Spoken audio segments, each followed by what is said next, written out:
am sure you all have a social responsibility and duty to create awareness about the cancer, especially head and neck cancer, which is caused by tobacco. Usage of tobacco in any form, smoking or chewing, causes cancer of many parts of the body, but predominantly oral cavity, throat, and food pipe. And today we are emphasizing the importance of oral cancer because it is easily diagnosable. You can see this standee. By self-examination is quite possible. They can look for any ulcer or white patch or a reddish patch in the palm or any swelling in the neck that can easily make a diagnosis of head and neck cancer. I think this creation of awareness is very important because early diagnosis of cancer is curable. In general, cancer can be prevented by primary prevention and secondary prevention. Primary prevention is leading a healthy life, taking healthy food, avoiding tobacco, alcohol, and improving the immunity by regular exercise and consuming fruits and vegetables. So this way, definitely you can prevent the development of cancer by leading a normal, healthy life. But secondary prevention is one where the person develops cancer, but it can be diagnosed in the early stage.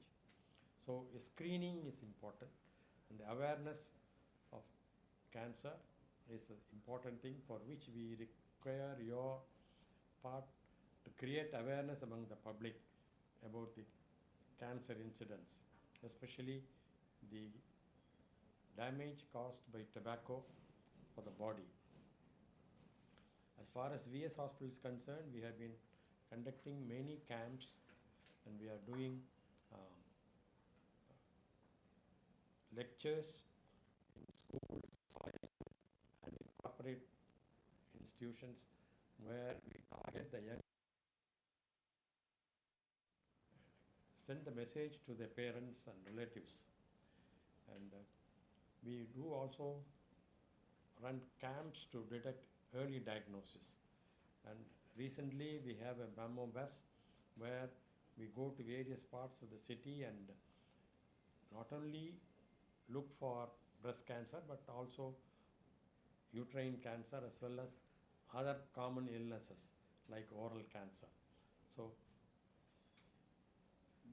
and we do CMEs, continuing medical education for the general practitioners, doctors, so that they are aware of the cancer incidents. Because many, for example, when a lady goes to a lady doctor and says that she has a lump in the breast, invariably they say not to worry, it's only a benign lump.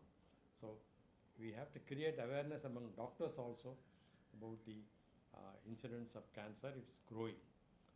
So, and by this we reach many sections of the society so that they are aware of this cancer problem. And today we come to you so that you can create awareness among your audience, about this oral cancer, because it's easily diagnosable. It is caused by the tobacco as well as alcohol and bad oral hygiene, and it can be preventable easily and easily diagnosable, and when it is easily diagnosed it can be cured. So that's the idea that we have called you for this meet, and I request my colleague Dr. Nithya to say a few words about the oral cancer. Cancer is on the rise. The incidence of cancer is on the rise. So, and as we know, more than 50% of human cancers are caused because of tobacco, because of either smoking or because of tobacco consumption. So, being so important cause of cancer, it is very important that we encourage people to give up the habit. Since it's a no tobacco day, we would encourage all the people to understand the health effects of tobacco and quit tobacco as soon as possible. It can be quit at any stage, the benefits are visible at any stage of quitting, and the risk of cancer comes down only after about 15 to 20 years.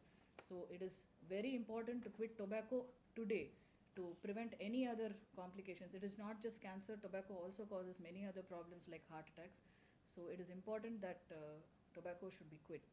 About oral cancer, it is a very common form of cancer in India, and because of the indigenous habit of tobacco chewing, we get a lot of cancers in the oral cavity, which includes the tongue, the cheek, and the throat.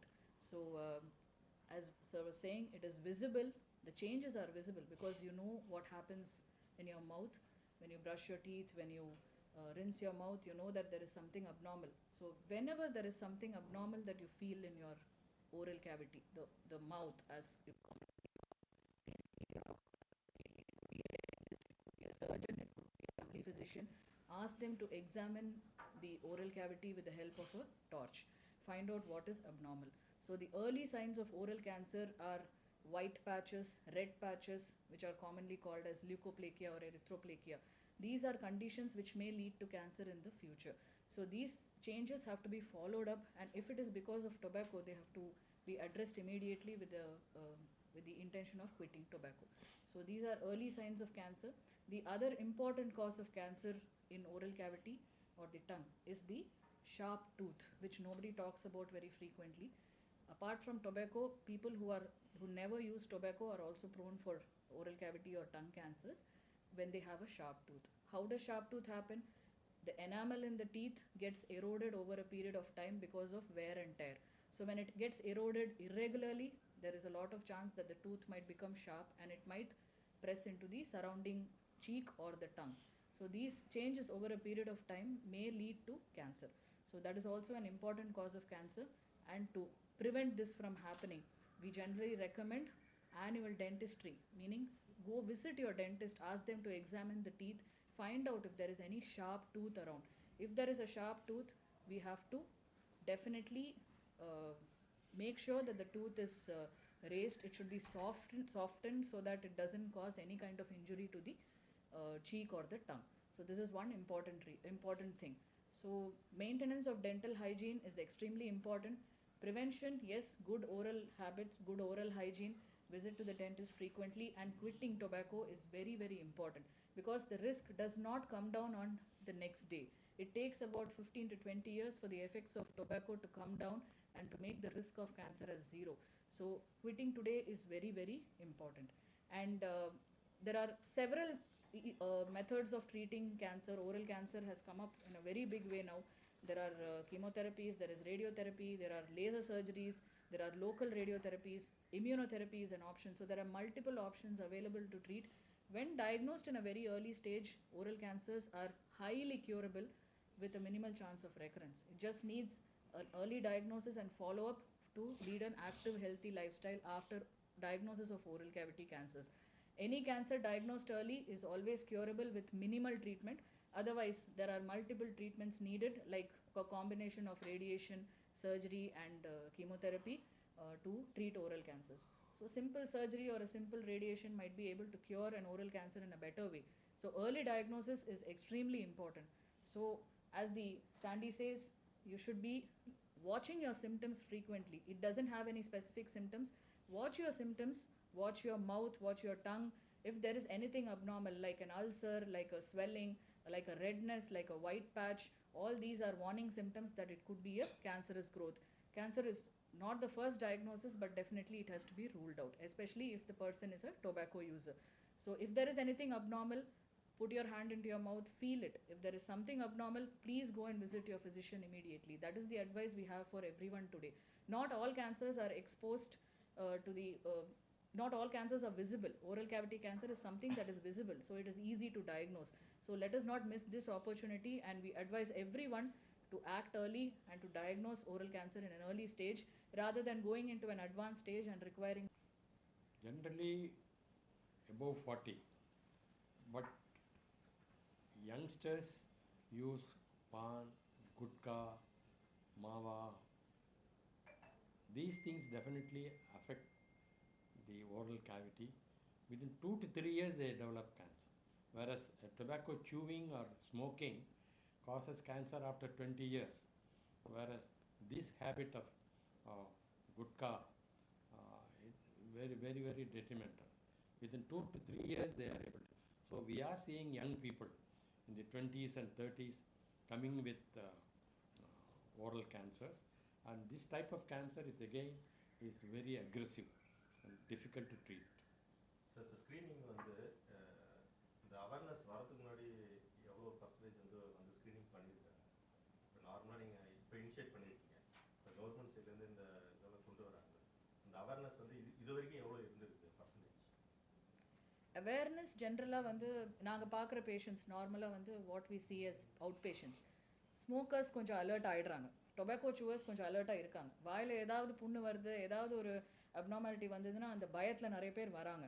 எல்லாருக்கும் cancer இருக்கணும்னு அவசியம் இல்லை, but அவங்க மாதிரி பீப்புளுக்கு தான் நாங்கள் advice பண்ணி ஹேபிட்டை குவிட் பண்ணி அவேர்னஸ் ஸ்ப்ரெட் பண்ண சொன்னோம். இப்போ அவங்க ஒருத்தர் குவிட் பண்ணுறாங்கன்னா அடுத்தது அவங்க போய் குவிட் பண்ணுறதுக்கு they can spread an awareness. So இந்த மாதிரி ஸ்க்ரீனிங்க்கு வரவங்க நிறைய பேர் இருக்காங்க. ஆனால் இந்த அடிக்ஷன் ப்ராப்ளம்னால நிறைய பேரால் அதை விட முடியல. ஸோ அதுக்கு ப்ராப்பராக ஒரு டயக்னோஸ் பண்ணி உங்களுக்கு டொபாக்கோனால தான் இந்த மாதிரி இஷ்யூஸ் வருது, நீங்கள் வந்து அடிக்ஷன் பண்ணி அதை குறைச்சாதான் உங்களால் முடியும் அப்படின்றத அவங்க சொல்லணும், அவங்கக்கிட்ட சொல்லணும். So that is very important. But screening oral cancers அந்த அளவுக்கு அவேர்னஸ் இப்போதைக்கு இல்லை. இன்னும் கொஞ்ச நாள் கொண்டு வந்தால் தான் நம்மளால் முடியும். Tobacco is a risk factor for cancer அப்படின்றது எல்லாருக்கும் தெரியும். டொபாக்கோ சூ பண்ணுறவங்களுக்கு தெரியும், ஸ்மோக் பண்ணுறவங்களுக்கும் தெரியும். அந்த அடிக்ஷன்னால அவங்களால வெளியில் வர முடியல. ப்ராப்பர் எஜுகேஷன் அண்ட் அவேர்னஸில் கண்டிப்பாக இதை வந்து கொண்டு வந்துடலாம். இப்போ 2 minutes ஆக்ஷன் சொல்லியிருக்கீங்க, அதோட ஸ்க்ரீனிங் ப்ராசஸ் எப்படி? அதுதான் இப்போ வந்து ஓரல் கேவிட்டின்றது வாயில் தெரியற ஒரு விஷயம். ஸோ இப்போ வந்து உள்ள உடுப்பில் இருக்குது அப்படின்னா நம்மளால கண்ணுக்கு தெரியாது. அது வந்து உடம்புல ஒரு சேஞ்ச் கொண்டு வர வரைக்கும் நம்மளால அதை கண்டுபிடிக்க முடியாது. ஒரு கட்டி இருக்குது அப்படின்னா நம்ம எக்ஸாமின் பண்ணி தொட்டு பார்த்தா தான் கட்டி இருக்குன்றது தெரியும். பட் ஓரல் கேவிட்டி அந்த மாதிரி கிடையாது. வாயை திறந்தால் தெரிய போகுது. தினம் ப்ரஷ் பண்ணுறோம், தினம் வாய் ரின்ஸ் பண்ணுறோம். ஸோ ஒரு டங்கு வந்து இட்ஸ் அ மொபைல் ஆர்கன், வாய்க்குள்ளே சுற்றி வருது. ஸோ உங்களால் டங்கு வச்சே உங்களால் ஃபீல் பண்ண முடியும் சுற்றி என்ன இருக்குது அப்நார்மல். ஸோ இந்த 2 minute ஆக்ஷன்றது இங்கே லுக் ஃபீல் ஆக்ட். ஸோ உங்களுக்கு வாய் திறக்கும் போது டெய்லி பல்லு விளக்கும் போது ஓரல் கேவிட்டியை திறந்து பாருங்கள், வாயை திறந்து பாருங்கள், எல்லாமே நார்மலாக இருக்கா. நார்மல் மியூக்கோசான்றது நம்ம வாயை சுற்றி இருக்கிற ஒரு லைனிங் பேர் மியூக்கோசான் பேர். அது லைட் பிங்க் கலரில் இருக்கணும். ஸோ அங்கே ஏதாவது ரெட் கலர் பேச்சஸோ ஒயிட் கலர் பேச்சஸோ இருக்குது அப்படின்னா உடனே இமீடியட்டாக டாக்டர்கிட்ட பார்க்கணும். ஏன்னா இது ரெண்டுமே வந்து நான் சொன்ன மாதிரி லியூகோப்ளேக்கியா அண்ட் எரித்ரோப்ளேக்கியா வந்து டொபாக்கோனால் வரக்கூடிய சேஞ்சஸோ இல்லைனா வேறு ஏதாவது காரணங்கள் கூட வரலாம். பட் இந்த மாதிரி சேஞ்சஸ் பிறகு கேன்சராக மாறதுக்கு நிறைய சான்சஸ் இருக்குது. ஸோ லுக், வாயில் எல்லாமே நார்மலாக இருக்கா, ஒரே மாதிரி இருக்கா, ஏதாவது ஒரு இடத்துல ஒயிட் பேட்ச் இருக்குது, ஏதாவது ஒரு இடத்துல ரெட்டாக இருக்குது, ஒரு இடத்துல கொஞ்சம் அல்சர் மாதிரி இருக்குது, கொஞ்சம் வீங்கி இருக்குது. இதெல்லாம் சிம்பிள் திங்ஸ், நீங்கள் வாயை திறந்தாலே தெரியும். ஸோ மிரரில் பாருங்கள், மிரரில் பார்க்குறதுக்கு பழகுங்க. டெய்லி பார்க்குறதுலையும் தப்பு கிடையாது. இது ஒரு பார்க்குறதுக்கு ஒரு 2 நிமிஷம் கூட ஆகாது. ஏதாவது பிரச்சனை இருக்கான்றதை கையை விட்டு பார்க்கலாம். நிறைய பேர் டங் கிளீனிங் ஹேபிட் இருக்குது. அது பண்ணும்போது இந்த cheek area plus tongue area, டங்குக்கு கீழே இருக்கிற ஏரியா, இதை ஃபுல்லாக கை வச்சு பாருங்கள். தொடும்போது ஒரே மாதிரி இருக்கணும். டங்கில் சின்ன சின்னதாக ப்ரொஜெக்ஷன்ஸ் இருக்குது, நம்ம பேப்பிலான்னு சொல்லுவோம். அதை விட்டுட்டு வேறு ஏதாவது கொஞ்சம் பெரிய கட்டி இருக்கா, புண்ணு இருக்கா, தொடும்போது வலி இருக்கா, அந்த இடத்துலேருந்து ப்ளீடிங் ஏதாவது வருதா, ஏதாவது கட்டு இருக்கா, டூத் நீங்களே ஃபீல் பண்ணலாம். நீங்கள் வந்து பல்ல எப்படி ஒரு கை அது மேலே வச்சு பார்த்தீங்கன்னா சில டீத் ஏதாவது ஷார்ப்பாக இருக்கா. இது வந்து பண்ணுறதுக்கு உங்களுக்கு not more then 1 minute. So அதுலேயே உங்களுக்கு வந்து மேஜர் அப்நார்மாலிட்டிஸ் என்னன்றது தெரிஞ்சிடும். அதே மாதிரி டென்டல் ஹைஜீன், ஏதாவது கேரிஸ் டூத் இருக்குது இல்லை எதை மாதிரி இருக்குது, ஓரல் ஹைஜீன் புவராக இருக்குது அப்படின்னா இமீடியட்டாக போய் டாக்டர்கிட்ட காட்டணும் எதனால் வருது அப்படின்றது.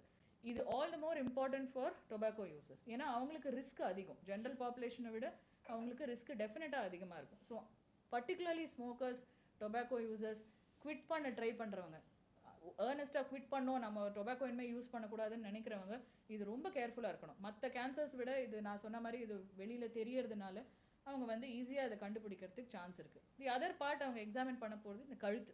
இந்த கழுத்தில் ஏதாவது நெறி கட்டியிருக்கா, சின்ன சின்ன ஸ்வெல்லிங். நார்மலாக வந்து ஒரு தொடும்போது எதுவும் ஸ்வெல்லிங் இருக்கக்கூடாது உடம்பு, அதுதான் நம்ம பார்க்குறது. ஸோ அந்த இடத்துல ஏதாவது ஸ்வெல்லிங்ஸ் இருக்கா. ஸோ இது வந்து ஒரு லுக் ஃபீல் அண்ட் ஆக்ட் அவ்வளோதான். ஒரு எதாவது அப்நார்மலாக இருக்குன்னா உடனே போய் டென்டிஸ்ட் கிட்டயோ ஃபேமிலி ஃபிசிஷியன்ட்டையோ போய் பாருங்கள். எல்லாருக்கும் ஃபேமிலி டாக்டர்ஸ் இருக்காங்க, அவங்கக்கிட்ட ஒரு தடவை காமிச்சாலே போதும் என்னன்றது. ஸோ இக்னோர் பண்ணாது, எந்த சிம்டமையும் இக்னோர் பண்ணக்கூடாது. இதில் இன்னொரு ஒரு பிரச்சனை என்னென்னா, நிறைய பேருக்கு வந்து டொபாக்கோ யூசர்ஸ்க்கு எந்த ப்ராப்ளம் வந்தாலும் அவங்களுக்கு கேன்சர்னு சொல்லிட்டு வரவே மாட்டாங்க. ஒரு பயத்தில் ஒரு கேன்சர் டயக்னோசிஸ்லேயே வந்து அவங்க வரதில்லை. ஆனால் அவங்களுக்கு அந்த ஆரம்ப கட்டத்தில் கண்டுபிடிச்சா ஒரு சாதாரண சின்ன சர்ஜரியிலே அவங்களுக்கு குணப்படுத்துறதுக்கு வாய்ப்பு இருக்குது. ஸோ அதை நம்ம வந்து we have to capitalise. So அது ரொம்ப முக்கியம் அது. ஸோ லுக் ஃபீல் ஆக்ட்ன்றது ஒரு அவேர்னஸ் கிரியேஷனுக்காக தான். ஸோ இந்த மாதிரி பிரச்சனைகள் இருக்கலாம், இந்த மாதிரி இருந்தால் நீங்கள் டாக்டர்கிட்ட வந்து காட்டணும் அப்படின்றதுக்காக தான் இந்த ஒரு 2 minute ஆக்ஷன் நாங்கள் இனிஷியேட் பண்ணுது. ஸோ இந்த டொபாக்கோ யூஸிங்னால ஓரல் அண்ட் த்ரோட் ஆகலாம், எப்படி ஹெட் அண்ட் நெக் அஃபெக்ட் ஆகும்?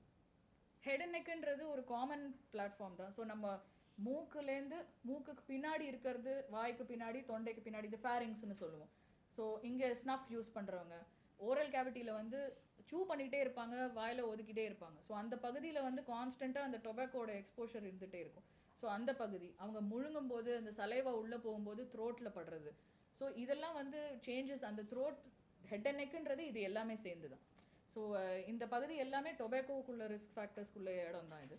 இது தவிர சூயிங்கில் இல்லாமல் ஸ்மோக்கிங்கில் வந்து lung cancer, stomach cancer, throat, அந்த food pipe, urinary bladder, pancreas, இந்த மாதிரி பகுதிகளுக்கும் கேன்சர் ரிஸ்க்கு அதிகமாக இருக்கும். ஏன்னா அந்த இன்ஹலேஷனலாக உள்ளே போகிறது, அந்த கெமிக்கல்ஸ் எல்லாம் லங்குக்குள்ளே போய் உடம்புல அப்சார்ப் ஆகிறதுனால நிறைய சேஞ்சஸ் வரதுக்கு வாய்ப்பு இருக்குது. பட் இந்த டொபாக்கோ சூயிங் ஹேபிட்டில் இந்த ஹெட் அண்ட் நெக்கில் ரொம்ப ஸ்பெசிஃபிக்காக ஒரு இடம்.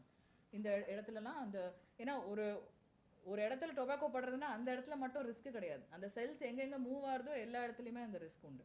ஸோ ஹெட் அண்ட் நெக் கேன்சர்ஸ்ன்றது இந்த நான் சொன்ன ஏரியா எல்லாமே இது பேர் ஹெட் அண்ட் நெக் கேன்சர்ஸ். இப்போ இந்த ஆன்டி டொபாக்கோ டேக்கு ஏதாவது மெடிக்கல் கேம்ப் மாதிரி வச்சு ஏதாவது அவேர்னஸ் கிரியேட் பண்ணி அந்த ஸ்க்ரீனிங் ஏதாவது பிளானிங் பண்ணியிருக்கீங்களா?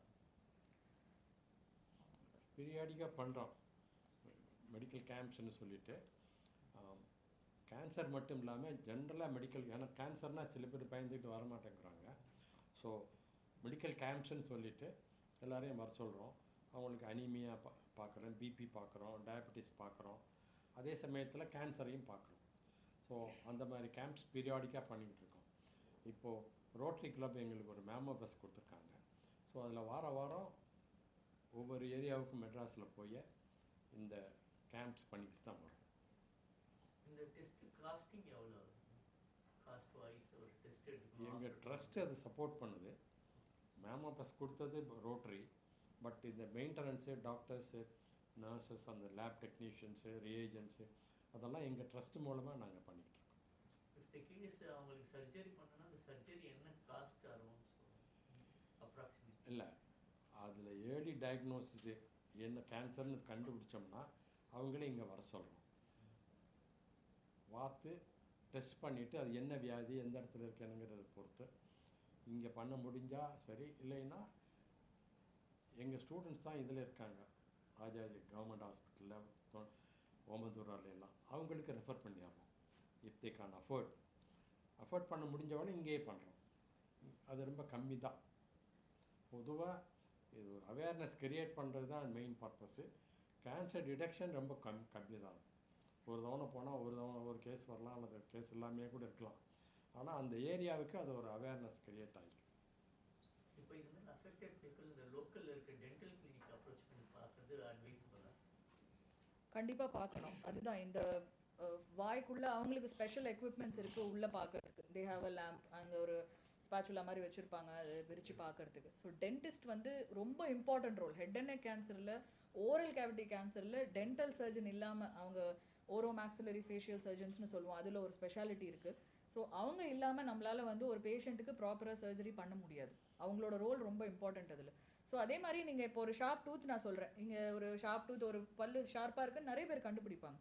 அதை வந்து கம்ப்ளீட்டாக அதை ஒரு டிவைஸ் வச்சு அதை ஷார்ப்னஸை எடுத்து ஃப்ளாட் ஆக்கிறது டென்டிஸ்டோட வேலை தான். ஸோ அவங்க வந்து ஸ்க்ரீனிங்கில் தேர் வெரி இம்பார்ட்டன்ட் ரோல். ஸோ இப்போ ஏதாவது பேஷண்ட்டுக்கு ஏதாவது ஒரு பர்சன் அவங்க மிரரை பார்க்குறாங்க, ப்ரஷ் பண்ணும்போது அவங்களுக்கு ஏதோ ஒரு ஒயிட் பேட்ச் இருக்குது அப்படின்னா அந்த ஒயிட் பேட்ச் எடுத்து ஃபர்தராக டெஸ்ட் பண்ணி பார்க்குறது டென்டல் சர்ஜன் தான் பண்ணணும். ஸோ நாங்கள் ஃபஸ்ட் லெவல் ஆஃப் ரெஃபரன்ஸ் வந்து டென்டல் சர்ஜன் கிட்ட தான் அனுப்புவோம். ஒருவேளை அவங்க எங்களை பார்க்க வரணும்னா தட் இஸ் ஃபைன். பட் அவங்க ப்ரொசீஜர், அவங்களோட ஃபர்தர் ஃபாலோ அப் எல்லாமே அவங்க அட்வைஸ் பண்ணுறது, டென்டல் கிளீனிங், ஸ்கேலிங் எல்லாமே பண்ணுறது டென்டல் சர்ஜன் தான். ஸோ அவங்க வந்து இந்த ஹெட் அண்ட் நெக் கேன்சர் டீமோட ரொம்ப இம்பார்ட்டன்ட் பார்ட். அவங்க இல்லாமல் நம்மளால டீமை கம்ப்ளீட் பண்ண முடியாது ப்ராசஸ். ஸோ இந்த ப்ராப்பர் டூத் பேஸ்ட் இல்லாமல் அந்த ஆர்டு டூத் ப்ரஷ் இருக்குங்களா, அதனால இன்ஜூரியில் கூட இந்த மாதிரி அஃபெக்ட்ஸ் வரும்? பொதுவாக அந்த மாதிரி கிடையாது. இது வந்து ஒரு புண்ணு வரணும், ஒரு கேன்சராக மாறணும்னா அந்த புண்ணு வந்து ரொம்ப மாதம் இல்லை ரொம்ப வருஷம் இருக்கணும். ஸோ அந்த புண்ணு ஒரு புண்ணு ஆறும்போது அதில் சில சேஞ்சஸ் வரும். அந்த சேஞ்சஸ் வந்து தொடர்ந்து வந்துகிட்டே இருக்குது அப்படின்னா அந்த ஜெனட்டிக் சேஞ்சஸ்லாம் வர ஆரம்பிக்கும். அப்போ தான் கேன்சர் வரும். ஸோ ஒரு தடவை ப்ரஷ் பண்ணி அந்த இடத்துல ஒரு அப்ரேஷன் வருதுன்னா அது அடுத்த நாள் ஹீல் ஆகிடும். நம்மளோட உடம்புக்கு நம்ம எதுவுமே அந்த இன்ஜுரி கொடுக்கலன்னா தானே ஹீல் ஆகிற கெப்பாசிட்டி இருக்குது. பட் நிறைய பேர் என்ன, இப்போ இந்த டொபாக்கோலேயே ஒரு தடவை ஸ்மோக் பண்ணால் யாருக்கும் கேன்சர் வராது. பட் ஸ்மோக் பண்ண அந்த இடத்துல வாயில் புண்ணு வருது, சூ பண்ணும்போது புண்ணு வருது. அந்த புண்ணு ஆறதுக்கு முன்னாடி அவங்க அதை நிறுத்தாமல் திரும்ப அது மேலே புண்ணு வந்துக்கிட்டே இருக்கிறதுனால தான் அது கேன்சர் ஆகுது. யாருக்குமே ஒரே நாளில் கேன்சர் வராது. ஒரு புண்ணு பல வருஷம் இல்லை பல மாதம் இருக்கணும் அது கேன்சர் ஆகிறதுக்கு. ஸோ ப்ரஷ்ஷு, ட்ராமா அதெல்லாம் பெருசாக இது கிடையாது. பட் ஏதாவது ஒரு புண்ணு வாயில் ஆறலை, ரொம்ப வருஷம் ரொம்ப மாசமாக இருக்குது, ரொம்ப வாரமாக இருக்குது, அப்படியே இருக்குது, ஆறவே இல்லை அப்படின்னா கண்டிப்பாக டாக்டரை போய் பார்க்கணும். அது வந்து ஆறாத புண்ணு வந்து என்றைக்குமே வந்து ப்ராப்ளம். காஸ் ஷார்ப் டூத் தான். ஷார்ப் டூத்தில் வந்து அந்த சீக் ரெண்டு பக்கமும் சீக் அஃபெக்ட் ஆகலாம், டங் அஃபெக்ட் ஆகலாம். அந்த லோவர் டங் வந்து அது மேலே வந்து அந்த ஷார்ப் டூத் மேலே பட்டு அந்த மாதிரி வரலாம். இந்த மாதிரி கேன்சர்ஸ் வந்து பெயினோட வராது. அந்த டூத் படும்போது அந்த இடத்துல உரசறதுனால பெயின் இருக்காது பேஷண்ட்ஸ்க்கு. திடீர்னு ஒரு நாள் பார்த்தா அந்த இடத்துல ஒரு புண்ணு இருக்கும், அதில் பெயின்ஃபுல்லாகவே இருக்காது. ஸோ இதுக்கு தான் ஆனுவலாக ஒரு தடவை அப்பப்போ அஃப்கோர்ஸ் நான் சொன்ன மாதிரி ஃபீல் பண்ணணும். டீத்தை ஃபீல் பண்ணி ஏதாவது ஷார்ப்பாக இருக்கான்னு பாருங்கள், உடனே டாக்டர் கிட்ட போங்க. அப்படி இல்லைன்னா ஆனுவலாக ஒரு தடவை ஒரு பல்லெல்லாம் செக் பண்ணிவிட்டு எங்கேயாவது சொத்த பல் இருக்கா, கம்ஸ்லாம் நல்லா இருக்கா, அந்த இடத்துல ஷார்ப் டூத் எதாவது இருக்கான்னு பார்க்க டென்டிஸ்ட் கிட்ட பார்த்தீங்கன்னா அவங்க வந்து பார்த்துட்டு சொல்லிடுவாங்க. அதுக்கு தேவையான மெஷர்ஸை அவங்க பண்ணிடுவாங்க. பட் இது வந்து ஒரு ரேர் என்டிட்டி. இப்போ கொஞ்ச நாளாக பார்க்க ஆரம்பிச்சிருக்கோம். பட் எல்லாருக்கும் வந்து வரணும்னு அவசியம் கிடையாது. வேர் அண்ட் டேரில் எனாமல் போகும். ஸோ வயசாக அந்த ஷார்ப் டூத் ரிஸ்க் ரொம்ப அதிகம். டென்டல் டாக்டர்ஸ்க்கு அது அவேர்னஸ் இல்லைன்ற மாதிரி தான் இருக்குது. நான் அந்த டென்டல் நீங்கள் சொன்னீங்க சொத்த பல்லு, அது ரிமூவ் பண்ணதுக்கப்புறம் ஸ்ப்ரெட் ஆகிடுச்சு. இல்லை, அது வந்து ஏற்கனவே உள்ளே இருந்திருக்கும். ஸோ அது தெரிஞ்சு அந்த பல்லு எடுத்ததுக்கப்புறம் அது வெளில வர ஆரம்பிக்கும், அவ்வளோதான். அது உள்ளே இருக்குது. பட் பல்லை எடுத்தால் தான் நம்ம ட்ரீட் பண்ண முடியும். ஸோ ஃபஸ்ட்டு வந்து அந்த டியூமர் எக்ஸ்போஸ் பண்ணுறதுக்கு, பயோப்சி பண்ணுறதுக்கு அவங்க டூத்தை எடுத்தால் தான் வெளில வர முடியும். அண்ட் மோரோவர் நிறைய ட்ரீட்மெண்ட்ஸ்க்கு அவங்க டென்டல் தெரப்பி பண்ணிட்டு தான் பண்ணணும். நான் சொல்கிறது எப்படின்னா, ஒரு நார்மல் பர்சனுக்கு ஒரு ஷார்ப் டூத் இருக்குது அப்படின்னா அதை கிளியர் பண்ணிவிட்டு அதுக்கப்புறம் பண்ணக்கூடியது தான். ஸோ நீங்கள் சொல்கிறது வந்து ஒரு டியூமர் இருக்கிற சுச்சுவேஷனில் அந்த மாதிரி ட்ரீட்மெண்ட். ஸோ அதுக்கு தனியாக ப்ரோட்டோகால்ஸ் இருக்குது. ஸோ அதை அவங்க ஃபாலோ பண்ணுவாங்க. ஸோ இது வந்து நான் ஸ்மோக்கர்ஸ், நான் டொபாக்கோ யூசர்ஸ்க்கு இது ஒரு இம்பார்ட்டன்ட் மெசேஜ். ஷார்ப் டூத் இருந்ததுன்னா இமீடியட்டாக போய் டென்டல் சர்ஜனை பாருங்கள். Regular surface, tooth surface. So இது யாருக்கு வேணாலும் வரலாம், மென் விமன் யாருக்கு வேணாலும் வரலாம். பட் டொபாக்கோ யூசர் விமன் கூட நாங்கள் பார்த்துருக்கோம். We advise them to stop tobacco. HPV இன்ஃபெக்ஷன்ஸ்னு ஒரு வைரஸ், ஹியூமன் பேப்பிலோமா வைரஸ். நம்ம ஊரில் அது அந்தளவு இல்லை, வெஸ்ட்டில் வந்து ரொம்ப காமன். ஓரல் கேன்சருக்கு அது ஒரு காரணமாக இருக்குது. அது ஒரு ஜெனரலி டிரான்ஸ்மிட்டட் வைரஸ். அது ஓரல் இதுலேயும் அஃபெக்ட் பண்ணுது அவங்களுடைய செக்ஷுவல் ப்ராக்டிஸ்னால். ஸோ ஓரல் கேவிட்டிலையும் அந்த ஹெச்பிவி வைரஸ் இருக்கிறதுனால அந்த டைப் ஆஃப் கேன்சர் வருது. நம்ம ஊரில் அது ரொம்ப கம்மி தான்.